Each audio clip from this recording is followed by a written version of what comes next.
দলীয় প্রার্থী পার্থ ভৌমিকের সমর্থনে বুধবার ব্যারাকপুরে রোড শো করছিলেন তৃণমূলের সর্বভারতীয় সাধারণ সম্পাদক অভিষেক বন্দ্যোপাধ্যায়। রোড শো শেষে বক্তব্য রাখতে গিয়ে বিজেপি প্রার্থী অর্জুন সিংকে তিনি আক্রমণ করেন। অভিষেক বলেন, অর্জুন সিং তৃণমূলে থাকাকালীন খাঁচায় বন্দী ছিল, পাশাপাশি তাকে ইঁদুর বেড়াল বলেও কটাক্ষ করেন অভিষেক। বৃহস্পতিবার জগৎ দলের মজদুর ভবনে সাংবাদিক বৈঠকে বিজেপি প্রার্থী অর্জুন সিং নিজেকে শের বলে দাবি করেন। অর্জুনের কথায় এদেরকে ঘরে ঢুকিয়ে দেওয়ার ক্ষমতা তিনিই রাখেন। তিনি পুলিশের বিরুদ্ধে রাজনীতি করেন, মানুষকে সঙ্গে নিয়ে রাজনীতি করেন। অভিষেক ছাড়াও মমতা বন্দ্যোপাধ্যায় নিজে ফোন করে তাকে দলে টেনেছিলেন। আজকে উনি বলেছেন দলে নিয়ে নাকি খাঁচায় বন্দি করে রেখেছিলেন। খাঁচায় বন্দি করে রাখায় নাকি ব্যারাকপুর শান্ত। তার অভিযোগ, তাহলে পুলিশ কমিশনারের অফিসের কাছে একজন স্বর্ণ ব্যবসায়ীর ছেলে খুন হলো কী করে? টিটাগড়ে 10 জন খুন হয়েছেন। ব্যারাকপুর জুড়ে মাদক দ্রব্যের রমরমা কারবার চলছে। তার কথায়, তৃণমূলে থাকলে আমি গুড বয়, আর তৃণমূল ছাড়লেই ব্যাড বয় হয়ে যাই। অভিষেক ব্যানার্জি ব্যারাকপুরে পদযাত্রা করার সময় উনি অনেক কিছু আমার নামে বলেছেন। উনি বলেছেন কি আমাকে নাকি দলে নিয়ে খাঁচায় বন্ধ করে রেখে দিয়েছে। খাঁচায় বন্ধ করে রেখেছিল, তার জন্য নাকি ব্যারাকপুর শান্ত ছিল। আবার খাঁচায় যেদিন থেকে আমি তৃণমূল কংগ্রেসে গেছিলাম, কিভাবে আমাকে ডেরেক ওবেরয়ের মাধ্যমে, তারপরে নিজে অভিষেক ব্যানার্জি কিভাবে আমাকে তেল মারা হয়েছিল। মমতা ব্যানার্জি নিজে আমাকে ফোন করেছিল। আজকে উনি বলছেন কি আমি দলে নিয়ে উনি আমাকে খাঁচায় বন্ধ করে রেখে দিয়েছেন। খাঁচায় বন্ধ করে রাখার জন্যই নাকি ব্যারাকপুর শান্ত ছিল। তো উনি কি জানেন কি ব্যারাকপুর কত শান্ত ছিল, কত অশান্ত ছিল? একদম পুলিশ কমিশনারের বাড়ি 100 মিটারের দূরে, বাড়ি মানে ওনার অফিস। একজন সোনা ব্যবসায়ী ছেলে খুন হয়েছে। টিটাগড়ে 10 জন লোক তারপরে মারা গেছে। এরকম পুরো শিল্পাঞ্চলে হিরোইন ড্রাগস বিক্রি হচ্ছে, খুন হয়েছে, রাজধানী হয়েছে। উনি কেমেক স্ট্রিটে বসে ব্যারাকপুরকে ঠান্ডা করে দিয়েছেন। উনি বলেছেন নাকি যারা ওকে দলে নেওয়া হয়েছিল তার জন্য ওনাকে টিকিট দেওয়া হবে। সে তো আমি বলিনি, মমতা ব্যানার্জি নবান্নতে ডেকে সুপারিশ করছিলেন। অভিষেক ব্যানার্জি সুপারিশ করছিলেন দমদমে দাঁড়ান, দুর্গাপুরে দাঁড়ান, আসানসোলে দাঁড়ান, মন্ত্রী বা বারানগরে দাঁড়িয়ে মন্ত্রী করে দেব। যখনই আমি তৃণমূল কংগ্রেস মধ্যে থাকি আমি ভালো ছেলে থাকি, আর যখন এই পিসি ভাইকো প্রাইভেট লিমিটেড কোম্পানিকে থেকে আমি যখন বেরিয়ে যাই তখন আমি ব্যাড বয় হয়ে যাই।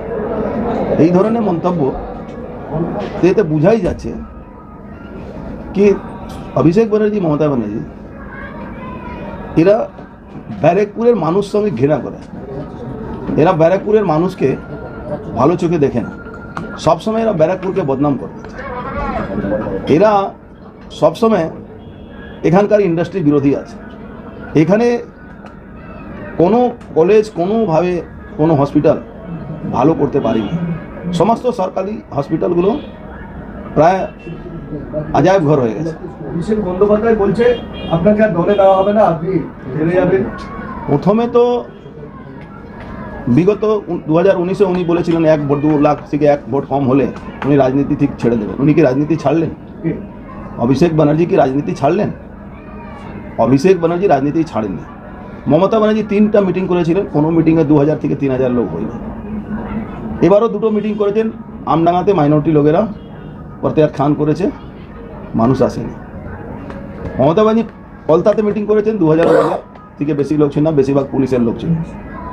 কালকে সারা বাংলা থেকে লোক এনে পুলিশের সাহায্য নিয়ে ভিড় করার চেষ্টা করা হয়েছে। মিটিংয়ের মধ্যে ওনার মিছিল বের করার জন্য 3 ঘন্টা ব্যারাকপুরটাকে বন্ধ করে রাখা হয়। এটা পুরোপুরি বেআইনিভাবে ইলেকশন কমিশনকে মিসগাইড করছে থানা, এই পুলিশ কমিশনার। ওর মধ্যে একটা সুবিধা অ্যাপের একটা কলম আছে, থানা থেকে ক্লিয়ারেন্স নিতে হয়। থানা ফলস ইমপ্লিমেন্ট করে দিচ্ছে কি এখানে মিটিং আছে, ওখানে মিটিং, অথচ তৃণমূল কাছে মিটিং করতে পারছে না, লোক হচ্ছে না।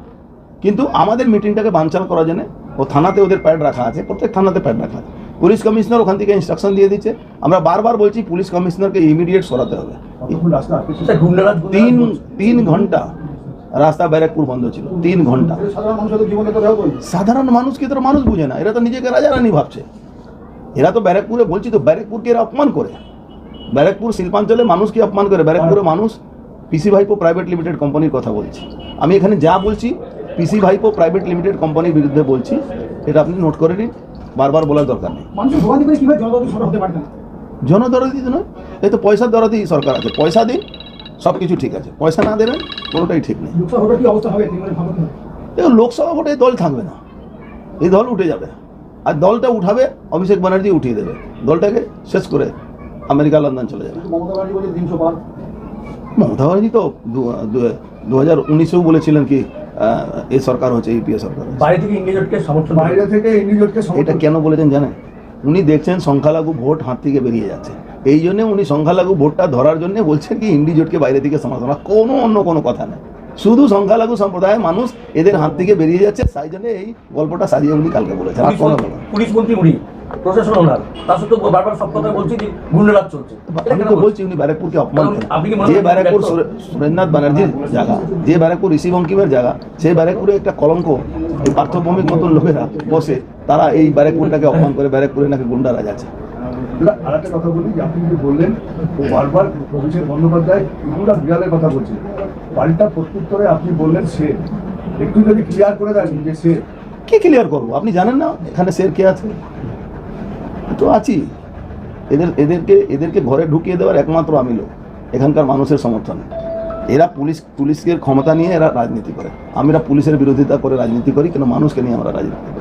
কালকে একটা ছোট্ট গল্প করেছিলেন মনীষী নিয়ে, যে সেই মনীষী তাকে জল দিয়ে কোনো সময় বাদ করেছে, কোনো সময় ইঁদুর থেকে বাঘ হয়েছিল তার, আজ জন্মলগ্নে থেকে বাঘ হচ্ছে, ওর পরে মন্ত্র আসর করে না তো। উনি তো মন্ত্র আসর ফেলেছিলেন তো 2019-এ আসর করেছিল। উনি যখন 235-19 ওনার বিরোধী দলে তকমা শেষ হয়েছিল, তখনও আমি জিতেছিলাম।